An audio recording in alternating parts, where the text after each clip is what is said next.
ఎవరికి ఏ కష్టం వచ్చినా అప్పటికప్పుడు ముడుపు కట్టేస్తాడు, అప్పటికప్పుడు అమ్మవారికి నమస్కారం చేస్తాడు.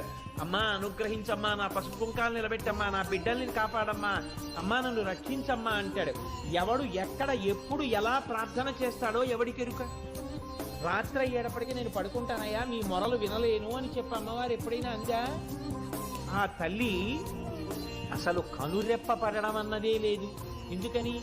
ఆ తల్లి కనురెప్పే పడిందా లోకాల్లో అయిపోయింది.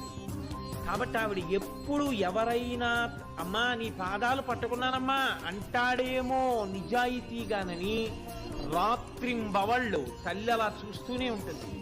ఎవరైనా కానీ అమ్మా అని గట్టిగా ఆర్తితో నమ్మకంతో పిలిచారో అంతే, ఉత్తర క్షణం ఆ తల్లి అనుగ్రహించి పలికేస్తుంది.